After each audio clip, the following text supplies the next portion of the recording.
নমস্কার মাসিমা, কেমন আছেন?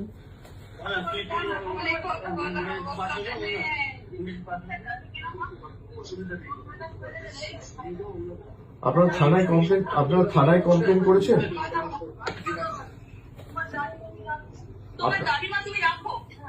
আপনারা থানায় কমপ্লেন করেছেন?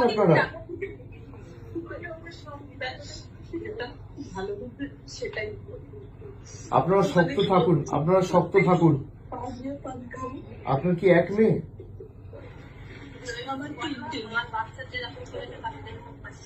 আপনারা থানায় কমপ্লেন করেছেন? পুলিশ কোনো ব্যবস্থা নেয়নি এখনো? যে ছেলেটি ধরা পড়েছিল সে কি যুক্ত ছিল এর সাথে, যাকে ছাড়িয়ে নিয়ে গেছে? আপনারা শক্ত থাকুন, এই নিয়ে মামলা টামলা যা করতে হবে হাইকোর্ট সুপ্রিম কোর্ট অব্দি আমরা আমাদের সামর্থ্য অনুযায়ী পূর্ণ সহযোগিতা করবো, দরকার হলে সুপ্রিম কোর্ট অব্দি যাব। আপনারা শক্ত থাকুন।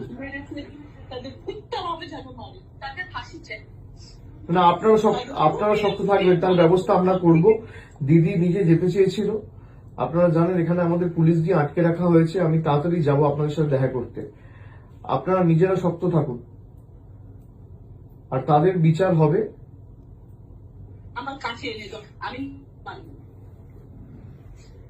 না মাসিমা, আপনি আইন তো আমরা হাতে তুলে নেবো না, কিন্তু বিচার হবেই। আপনি শক্ত থাকুন। সন্তান ছেলে মেয়ে তো চলে গেলে এর থেকে বেশি যন্ত্রণা, বেদনাদায়ক, মর্মান্তিক কিছু হতে পারে না। কিন্তু এ নিয়ে যত দূর মামলা মোকদ্দমা করে এর সুবিচারের ব্যবস্থা আমরা করব, আপনি নিশ্চিন্তে থাকুন। আপনার পরিবারে কে আছে আর? আপনার পরিবারে কে আছে আর?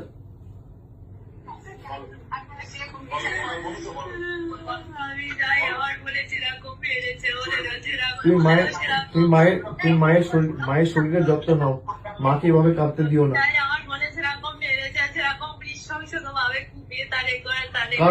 কারা করেছে এটা? কারা করেছে বন্ধু আমার?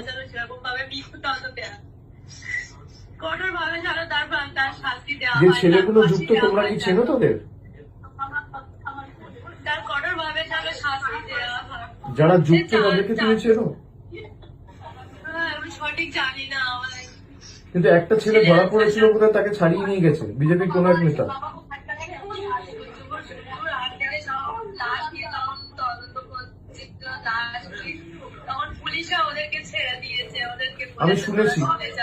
আমি শুনেছি এটা নিয়ে আমরা সুপ্রিম কোর্ট অব্দি যাব, এবং এর সুবিচার পাবে।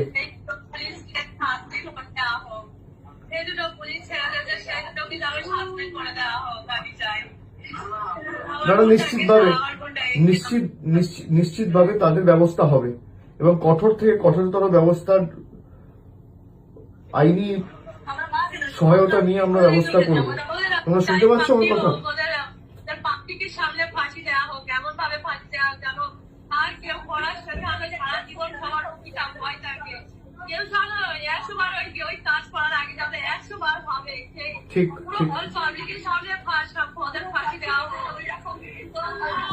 ঠিক আছে, তোমরা ভেঙে পড়ো না। বাড়িতে আর কে আছে? বাবা ঠিক আছে? বাবা ঠিক আছে?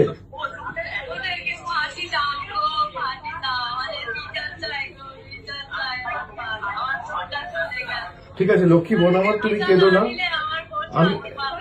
আমি তোমায় কথা দিচ্ছি বিচার পাবে, ঠিক আছে? এর জন্য যত দূর আমাদের যেতে হয় আমরা যাব। ও আমার নিজের মেয়ের বয়সী, আমার মেয়ের 12 বছর বয়স। না ছাড়বো না, আমি কথা দিচ্ছি। শোনো, আমার মেয়ের 12 বছর বয়স। এই নৃশংস কাজ যারা করেছে তাদের কোনো ক্ষমা নেই।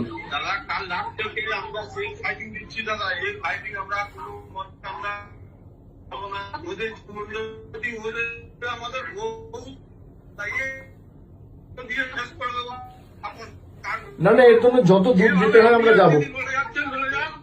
এর জন্য যত দূর যেতে হয় আমরা যাব। আমি কথা দিচ্ছি আমি নিজে এটা টেক আপ করবো। আমার যতটুকু সামর্থ্য রয়েছে, সীমাবদ্ধ সামর্থ্য আছে, আমি নিজে হাইকোর্ট সুপ্রিম কোর্টের বিচার পাওয়ার জন্য যত বড় আইনজীবী লাগানোর দরকার আমরা লাগাবো। তোমরা এই নিয়ে চিন্তা করো না, কেমন? আপনি পাশে থাকুন দাদা, আমি আছি, পাশে থাকুন। আর আমি 2-1 দিনের মধ্যে গিয়ে দেখা করবো। আমার নাম্বারটা আমি দিয়ে দিচ্ছি, আমার সাথে সবসময় যোগাযোগে থাকবে। হ্যাঁ, আমার সাথে সবসময় যোগাযোগে থাকবে।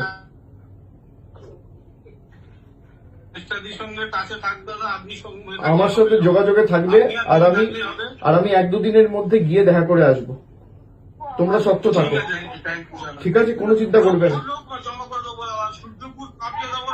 না না, এসব পরে হবে, এসব পরে হবে। আগে আমাদের বিচারের জন্য লড়তে হবে। দেখো, আমরা অপরাজিতা বিল নিয়ে এসেছিলাম। আমাদের সরকার যখন আরজি করের ঘটনাটা ঘটলো 2024 সালের 9ই আগস্ট, আমরা সেপ্টেম্বর মাসে অপরাজিতা বিল এনেছিলাম। আজকে প্রায় নেই করে 2 বছর হতে চললো সেই বিল, কিন্তু এখনো পর্যন্ত গভর্নর পাঠিয়েছে রাষ্ট্রপতির কাছে, প্রেসিডেন্ট এখনো ক্লিয়ার করেনি।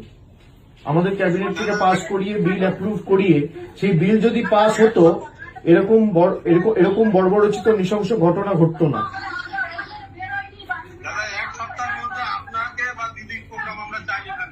না না, আমি যাব। তুমি পরিবারকে, তুমি ওর বোনকে দাও একবার।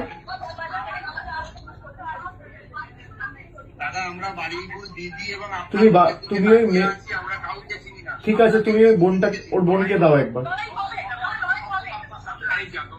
ওর বোনকে দাও।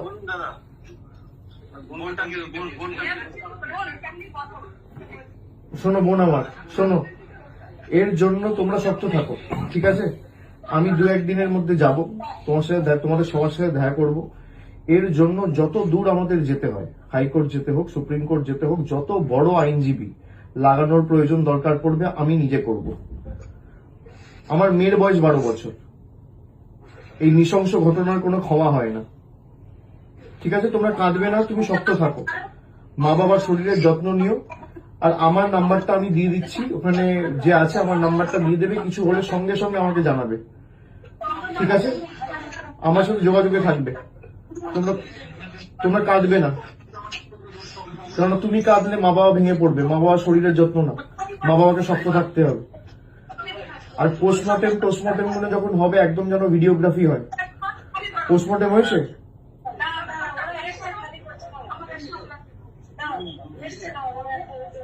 পোস্টমর্টেম করেছে? একদম ভিডিওগ্রাফি করে করতে বলবে। আমি একজন লয়ারকে এখান থেকে যোগাযোগ করিয়ে দিচ্ছি, সে সব রকম সাহায্য সহযোগিতা করবে, ঠিক আছে?